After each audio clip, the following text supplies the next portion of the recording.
अस्सलामुअलैकुम वरहमतुल्लाहि वबरकातुहू। बिस्मिल्लाहिर्रहमानिर्रहीम नहमदुहु व नुसल्ली अला रसूलिहिल करीम व अला आलिहि व अस्हाबिहि अजमाइन अम्मा बाद। मोहतरम भाइयों, बुजुर्गों, दोस्तों, पासपोर्ट कैसे बनाएं, वीज़ा के लिए कैसे अप्लाई करें, ये दो टॉपिक हमारे हो चुके हैं। आज का टॉपिक इंतहाई ध्यान से तवज्जो के साथ में सुने। सबसे पहली चीज़, आप किसी भी मुल्क का जब सफ़र कर रहे हो तो एयरलाइन टिकट आप कैसे बुक करें और सफ़र कैसे करें, आज मैं आपको ये बताने वाला हूँ। हर वो आदमी जो बाहर मुल्कों का सफ़र करता है, चाहे हज हो, उम्रा हो, किसी दीनी तकाज़े से हो, दुनियावी तकाज़े से हो, इंशाअल्लाह वो ध्यान तवज्जो से हमारी बातें सुनेगा तो फ़ायदा होगा। आज मैं आपको बताऊँगा एयरलाइन टिकट सस्ते से सस्ते आप कैसे बुक कर सकते हो। कभी भी किसी भी मुल्क का अगर आप सफ़र कर रहे हो तो आपको पता होना चाहिए जिस साइड में आप सफ़र कर रहे हो उस साइड की सबसे सस्ती एयरलाइन कौन सी है। जैसे अगर आप हज उम्रे का सफ़र कर रहे हो तो आपको पता होना चाहिए कि फ्लाई नास, सऊदी गवर्नमेंट की एक नई एयरलाइन उन्होंने शुरू की है, सस्ते से सस्ते की। फिर स्पाइस जेट है, इंडिगो है, ये हमारे इंडिया की कंपनियां हैं। और उसके अलावा आप वाया यूएई भी जा सकते हो, तो वो भी आपको पता होना चाहिए कि अगर आप वाया यूएई सफ़र कर रहे हो तो उस हालत के अंदर, उस कंडीशन के अंदर कौन सी एयरलाइन है जिस एयरलाइन से आप आसानी के साथ में सफ़र कर सकते हो। तो वाया यूएई अगर आप सफ़र कर रहे हो, मक्का मदीने का भी और यूएई भी अगर आप जा रहे हो, तो आपको पता होना चाहिए कि भाई यूएई के लिए अगर अबू धाबी जाते हैं तो इत्तेहाद एयरवेज़ है, और यूएई जाते हैं तो उसको भी स्पाइस जेट, इंडिगो वगैरह की जो फ़्लाइट्स है वो आसानी से मिलती है। अगर आप यूरोप जा रहे हैं तो हमेशा मैं ये बात बोलता हूँ कि यूरोप जाने के लिए सबसे सस्ता रास्ता यही है कि आप 8,000 रुपये, 7,500 रुपये में आपको इत्तेहाद एयरवेज़ की फ़्लाइट मिलती है मुंबई से अबू धाबी की, और अबू धाबी से विज़ एयरवेज़ की फ़्लाइट्स चलती है पूरे यूरोप के लिए, यूरोप के किसी भी मुल्क के लिए। तो यूरोप की लाइन में आप उससे बुक कर सकते हो। अगर आपको उससे सस्ती कोई और मिलती है तो बहुत अच्छी बात है, लेकिन अगर आप वाया अबू धाबी जाते हैं ना तो वो आपके लिए आसान होगा। ऐसे ही अगर आपको चाइना जाना है, साउथ कोरिया जाना है और इधर एशियन मुल्कों में जाना है तो आपको वाया कुआलालंपुर, वाया हांगकांग या वाया बैंकॉक, ये 3 रास्तों से आपको अगर आप जाते हैं, एयर एशिया की फ़्लाइट सबसे सस्ते से सस्ती मिलेंगी। उसके अलावा वीज़ एयरवेज़ है, उसके अलावा जो है दूसरी और भी बहुत सारी वेट जेट एयरवेज़ है, या ऐसी बहुत सारी एयरलाइंस है। तो आपका काम सस्ते में होगा। और अगर मान लो अगर आपको सस्ते वाली फ़्लाइट नहीं चाहिए तो आप अपने एतबार से बुकिंग कर सकते हैं। फ़्लाइट जो आपने बुक की है उसमें भी एक चीज़ का ध्यान रखना चाहिए हमेशा, क्योंकि ये चीज़ का मैं तजुर्बा ख़ास तौर पे करते रहता हूँ और मैं इसका बहुत फ़ायदा उठाता हूँ। जैसे इंडिगो है, स्पाइस जेट है, इसमें टिकट जो होता है ना, अब जैसे मिसाल के तौर पे आपने स्पाइस जेट की दुबई के लिए फ़्लाइट बुक की है, उसका प्राइस है 8,000 रुपये। उसी के बाजू में 8,500 रुपये में वो फ्लैक्सी देते हैं, उसके बाजू में 9,000 वाली होती है, उसके अंदर और कुछ फैसिलिटीज़ देते हैं। तो 9,000 वाली अगर हमने नहीं भी ली है तो जो सस्ती हमको 8 में मिल रही है उसके दरमियान की जो 8.5 वाली है हमने वो बुक करना चाहिए। पहले हमने ये चेक कर लेना चाहिए इसमें डेट चेंज फ्री में किस टिकट के अंदर हमको मिल रही है। ये बात हमेशा याद रखो। कभी भी कोई भी तकाज़ा आ सकता है आपके सामने। मेरे साथ अक्सर होता है, मेरे हर टाइम पे कम से कम एक 4-5 फ़्लाइट के टिकट मैं बुक करके रखा हुआ होता हूँ, लेकिन वो सब ऐसे होते हैं जब उसकी डेट आती है, वो डेट आने से 2-3 दिन पहले आप उसकी नई डेट चेंज कर सकते हो। बाज़ औक़ात उसमें आपको रिफ़ंड मिल जाता है, बाज़ औक़ात 100-200 रुपये का फ़र्क पड़ गया तो वो आपको उसके अंदर ऐड कर लेना पड़ता है, लेकिन वो बड़ा फ़ायदेमंद वो चीज़ होती है। हमेशा याद रखना, सस्ते से खाली एकदम सस्ते से सस्ती के चक्कर में भी नहीं रहना कि सबसे सस्ती आप लेने चले जाओगे और ऐन वक्त पे कुछ तकाज़ा आ गया फिर आप डेट चेंज करने जाओगे तो आपकी डेट चेंज नहीं होगी। एक चीज़ तो ये हो गई। दूसरी चीज़, टिकट वगैरह आपने बुक कर लिए, वीज़ा तो आपको मिल ही गया था क्योंकि मैंने पिछले वीडियो में ही बताया। एयरपोर्ट पे जब आप जा रहे हो तो ये जो आजकल जो है ना, आपको बार बार मैसेज आते हैं, ईमेल आते हैं कि वेब चेक इन कीजिए, वेब चेक इन कीजिए, वेब चेक इन कीजिए। ये कुछ फ़ायदे का नहीं रहता है वेब चेक इन। अगर आपने वेब चेक इन भी किए तो भी आपको फ़्लाइट में चढ़ने से पहले वो सारे सवालात, वो सारे डॉक्यूमेंट्स, वो सारी चीज़ें बताना पड़ेगी जो आपको काउंटर के ऊपर बताना पड़ती है। और अगर वो मुतमईन नहीं हुए तो वहाँ से भी आपको रवानगी के आदाब वो दे सकते हैं।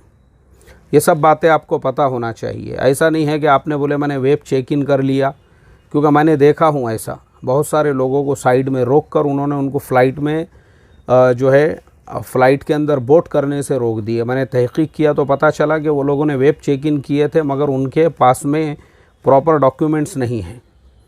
तो इसके लिए प्रॉपर डॉक्यूमेंट्स किसे कहते हैं? अब जैसे आप किसी मुल्क का सफ़र कर रहे हो तो काउंटर वाले आपको पूछते हैं आपका रिटर्न टिकट बताओ, आप उस मुल्क में रहेंगे तो होटल की बुकिंग बताओ, आपका सफिशिएंट बैलेंस है। ये आजकल काउंटर वाले ही पूछते हैं, पहले ये सब चीज़ें इमिग्रेशन ऑफिसर पूछते थे, मगर कुछ मुल्कों में हमारे नाम ख़राब हो चुके हैं। जैसे मलेशिया वालों ने पिछले महीने में एक न्यूज़ पढ़ रहा था, 200 इंडियंस को एक ही दिन में उन्होंने डिपोर्ट किया, 200 इंडियंस को। और बाज़ाब्ता उन्होंने हमारे मिनिस्ट्री को ये लेटर लिखा कि आप अपने एयरपोर्ट्स के ऊपर ये ऑर्डर दीजिए कि जो लोग हमारे मुल्क में आ रहे हैं उनके पास पहले बैलेंस चेक करें, सफिशिएंट बैलेंस होना चाहिए, होटल बुकिंग होना चाहिए, प्रॉपर आपका उस मुल्क में जाने का मकसद होना चाहिए। आपका कोई मकसद ही नहीं है वहाँ जाने का, आपको ख़ुद को नहीं मालूम है, एजेंट आपको लेके जा रहा है, आप बोल रहे हैं फ़लाने साहब के इस पे मैं आया हुआ हूँ और मुझे नहीं मालूम है कहाँ लेकर जाएंगे, तो क्यों आपको उनके मुल्क में वो एंट्री करने देंगे 200 लोगों को? और सिर्फ वहाँ का मसला नहीं है, ये आए दिन आपको यूट्यूब पे आपको ऐसे हज़ारों वीडियोस मिल जाएंगे जहाँ इंडियंस को अलग अलग मुल्कों के एयरपोर्ट से डिपोर्ट किया जाता है इन्हीं रीज़न्स की वजह से। तो जब आप एयरपोर्ट जा रहे हो आपके पास सारे डॉक्यूमेंट्स या तो मोबाइल में आपने सॉफ्ट कॉपी में या तो आपने उसका प्रिंट आउट लिया हुआ होना चाहिए और काउंटर के ऊपर आपने प्रॉपरली वो सारी चीज़ें दिखाना चाहिए, बताना चाहिए। अब आपने काउंटर वगैरह पे सारी चीज़ें, क्योंकि कभी कोई दिक्कत नहीं आएंगी। मैं हमेशा देखते रहता हूँ और लोगों को, मैंने अभी जैसे कुछ दिनों पहले एक वीडियो में बताया था, मैं एक मुल्क से आ रहा था और एयर सुविधा मैंने रात में ही अपना एयर सुविधा उसके अंदर भर दिया था। वो टाइम पे कंपलसरी था, वो कोरोना का ज़माना था। अब वो सब चीज़ें ख़त्म हो गई, लेकिन मेरी लाइन के अंदर कम से कम जो है 50 लोग आगे खड़े हुए थे, उसमें से एक आदमी ने भी एयर सुविधा भरा हुआ नहीं था। उसने सबको काउंटर से हटाना शुरू की, क्योंकि उसको भी गवर्नमेंट की तरफ से जो है ऑर्डर था कि जब तक एयर सुविधा नहीं भरा हुआ होता है किसी को भी आगे नहीं बढ़ने देना है। अब लोग जो है वहाँ से अपने एजेंट को इंडिया में फ़ोन लगा रहे हैं, अरे यार यहाँ तो हमको बैठने नहीं दे रहे वो लोग प्लेन में, वो बोल रहे क्या भर के दो, कौन सा ऐप बताओ, ये करो। मैं गया, मैंने उनको बताया आराम से, तो वो परेशान हो गए लोग, अरे यार आपको कैसा क्या जाने दे रहे हैं। मैं बोला भाई मैंने ये काम रात में ही कर लिया हूँ, पहले से ही मैंने मेरी पूरी तैयारी कर लिया था, मैंने पहले ही तहक़ीक़ किया वापसी में क्या क्या लगेगा, RT-PCR लगेगा या नहीं लगेगा, एयर सुविधा लगेगा। RT-PCR तो मैं बोला बंद हो गया, लेकिन एयर सुविधा अभी भी चालू है, वो करना पड़ेगा आपको, ये आपने तहक़ीक़ करना था ना। तो प्रॉब्लम ये होता है ना, वो ऐसे ही किसी को नहीं रोकते हैं काउंटर के ऊपर, आपके पास सब कुछ है ना प्रॉपर, आपको आसानी के साथ में जाने देते हैं। अब दूसरी चीज़, आपके पास में जो बैगेज होते हैं, जो सामान होता है, जो बैगेज आप अंदर डाल रहे हो, तो अपने घर से, इंडिया से, यानी अपने घर से जब आप एयरपोर्ट जा रहे हो तो पहले से गिन लो और टिकट पे चेक कर लो। अगर आपके एयरलाइन में 20 किलो है तो वो 19 किलो होना चाहिए, अगर 30 किलो है तो वो 29 किलो होना चाहिए, 1 किलो कम लेकर जाओ। अगर आप ज़्यादा लेकर जाएंगे तो मेरे पास में बिस्किट के पैकेट थे, अभी मैं चाइना जा रहा था, मैं खाने पीने का सामान यहाँ से लेकर जाता हूँ, फिर उनको बड़े इससे समझाना पड़ा, वो सिर्फ़ 1 किलो बड़ा हुआ था। फिर मैंने वो खाने का सामान बताया, तब उन्होंने थोड़ा सा उसमें सहूलत दी है। तो प्रॉब्लम ये होता है। और दूसरी चीज़, जो सामान आप अंदर लेकर जा रहे हो, टिकट के ऊपर पहले पढ़ लो क्या ले जाना चाहिए, क्या नहीं ले जाना चाहिए। दुनिया के बहुत सारे मुल्कों में गुटखा बैन है, कई हमारे इंडिया के उम्रे को जाने वाले, हज को जाने वाले ऐसे हैं जिनको एयरपोर्ट से हकाल दिए उन्होंने एयरपोर्ट से हकाल दिए, एयरपोर्ट से एयरपोर्ट से रवानगी के आदाब दे दिए उन्होंने। अब ज़िंदगी भर ना वो हज कर सकते हैं ना उम्रा कर सकते हैं, क्योंकि उनके हाथों के निशान ले लिए, उनके आँखों के निशान ले लिए, जा नहीं सकते आप वहाँ पे। घुटपे पे बैन है, दुनिया के बहुत सारे मुल्कों में वो ड्रग्स की कैटेगरी के अंदर आता है। तो वो सामान मत लेकर जाओ जो किसी मुल्क में आप जा रहे हो उस मुल्क में बैन है। उसके अलावा जो आपका जो बैगेज है उसके अंदर सोने चांदी के जेवरात रखना ये इल्लीगल है।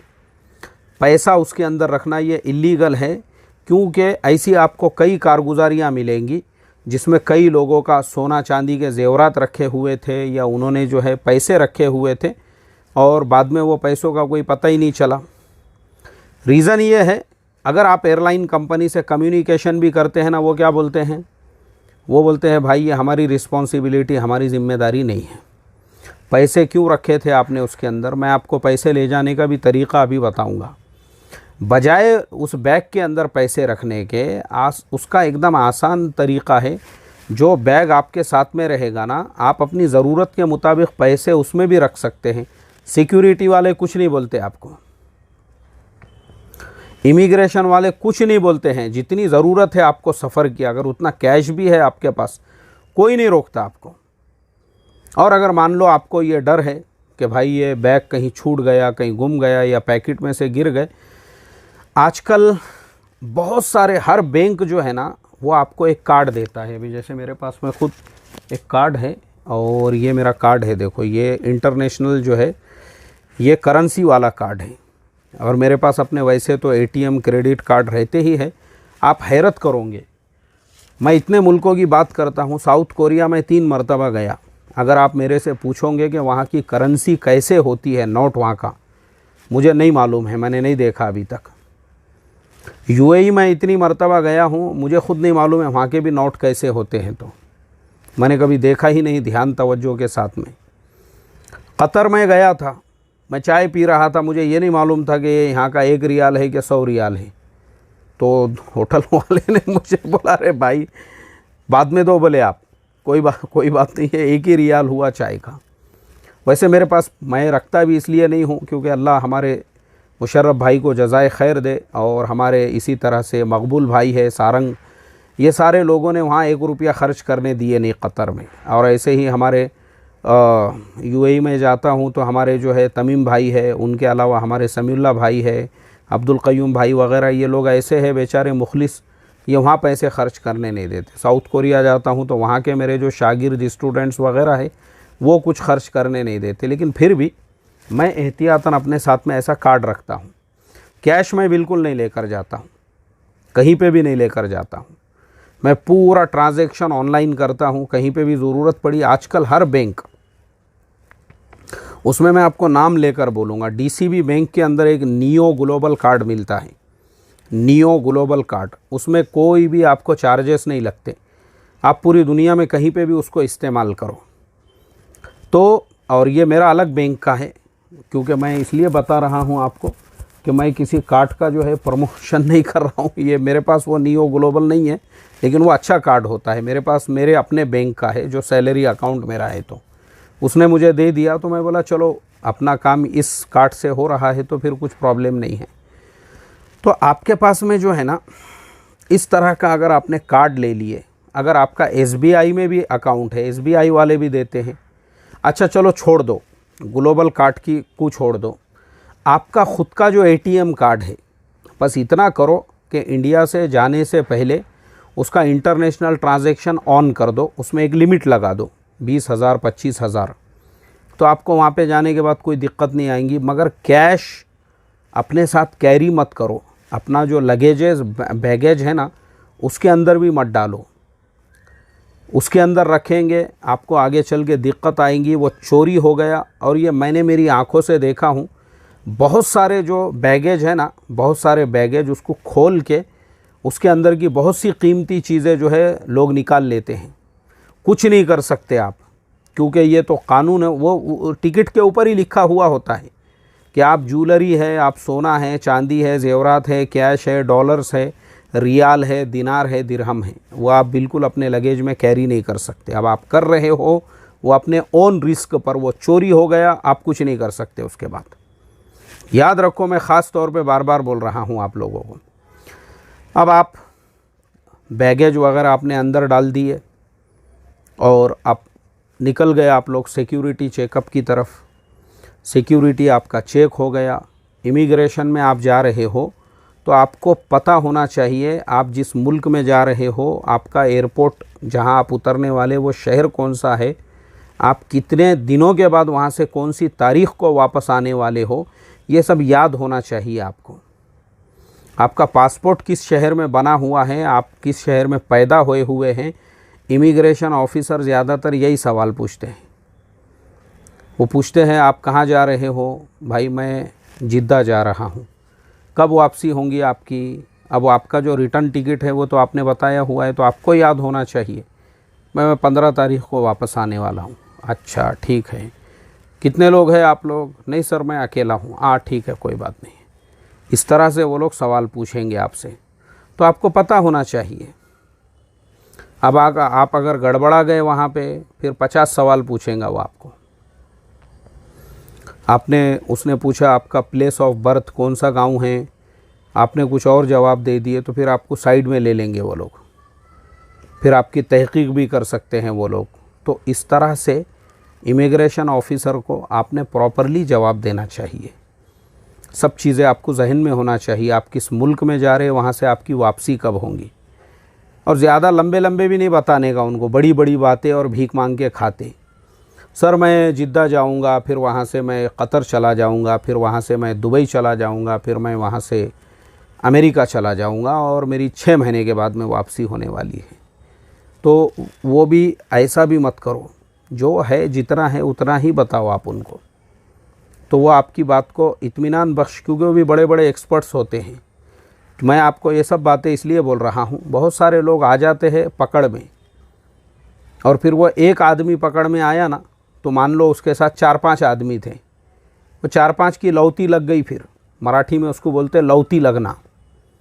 वो 4-5 की लौती लग गई, फिर वहीं से रवानगी के आदाब, वापसी के आदाब, ऐसा नहीं होना चाहिए। तो इमिग्रेशन आपने क्रॉस कर लिए, अब आप प्रॉपर आपका जो गेट है आपको पता होना चाहिए। टिकट पे चेक करो आप अपने बोर्डिंग पास के ऊपर। बोर्डिंग पास और पासपोर्ट, ये दोनों चीज़ों की हिफाजत करना ज़रूरी है आपके लिए, ये भी याद रखो आप। बोर्डिंग पास और आपका पासपोर्ट, दोनों चीज़ों की हिफाजत ये ज़रूरी है आपके लिए। अब आपके पास में कोई क्रेडिट कार्ड है, आप लाउंज वहाँ पे यूज़ कर सकते हैं, वो यूज़ करो। आपको अगर मस्जिद में नमाज़ पढ़ना है, मुंबई एयरपोर्ट पे तो जगह जगह मस्जिद है माशाल्लाह, बड़ा अच्छा लगता है। आराम से इत्मीनान से आप जमात खाने में नमाज़ भी पढ़ सकते, आराम भी कर सकते, रुक भी सकते हैं। इस तरीक़े से आपको सफ़र करना है। अपने गेट के पास आप टाइम से पहले पहुंच जाओ। नंबर याद हो आपको, 78 नंबर, 85 नंबर, कितने नंबर आपका गेट है, वहाँ जाके आप बैठ गए। जैसे उन्होंने पुकारे, लाइन के अंदर खड़े रह गए। वहाँ पे भी अपने सारे डॉक्यूमेंट्स प्रॉपर बताओ आप प्लेन के अंदर गए तो कोई भी सीट पे भी मत बैठो। अक्सर हज उम्रे के सफ़र में होता है ऐसा, मेरे ख़ुद के साथ होया हुआ है। मैं पहली मरतबा जब हज के लिए जा रहा था, उस प्लेन के अंदर लोग ऐसी जगह पकड़ के बैठ रहे थे। एक ने यहाँ हाथ रखा, एक ने उधर हाथ रखा, ये मेरी जगह है, ये इधर का मेरी जोरू की जगह है, इधर मेरे साली की जगह है, दोनों की जगह है, और बीच में भाईजान बैठ गए हुए हैं। एक ने रुमाल रख दिया, अरे हमारे साधु साहब आ रहे, बोले ये यहाँ पे उनकी जगह है। तो वो एसटी महामंडल नहीं है गवर्नमेंट की, बल्कि जो आपके टिकट के ऊपर नंबर है ना, प्रॉपर उसी सीट पे जाके आपको बैठना है, वहीं जाके आप बैठो पूरे अदब से, कायदे से, एहतराम से। और वो जो एयर होस्टेस है, उसने आपको बोली बेल्ट लगाने के लिए, तो बेल्ट लगा दो। जब तक बेल्ट लगाने के लिए बोले, मतलब आप प्लेन में हैं तो उनके रूल्स रेगुलेशंस को अच्छी तरह से फॉलो करो, तो आपको कोई दिक्कत नहीं आएंगी, तकलीफ़ नहीं आएंगी। क्योंकि पिछले कुछ दिनों में कुछ वाक़यात हमारे इंडियन जो सफ़र करने वाले हैं उनके साथ में पेश आए हैं। कोई एयर होस्टेस से बदतमीज़ी कर रहा है, कोई झगड़े कर रहा है, कोई उनकी बात ही नहीं सुन रहा है। तो इस तरह से जो है ना, आप अपने मुल्क को, जब आप इंडिया से निकल गए तो अब आप आप जो है ना, अब आप अपने पूरे मुल्क को रिप्रेजेंट करते हो। एक बात याद रखो, आप किसी भी देश में चले जाओ, अब वो आपको आपके धर्म के नाम से कोई नहीं पहचानता आपको। आप हिंदू है, आप मुसलमान हैं, आप कौन से समाज, जात, धर्म से ताल्लुक़ रखते हैं, अब आप सिर्फ़ एक इंडियन हो।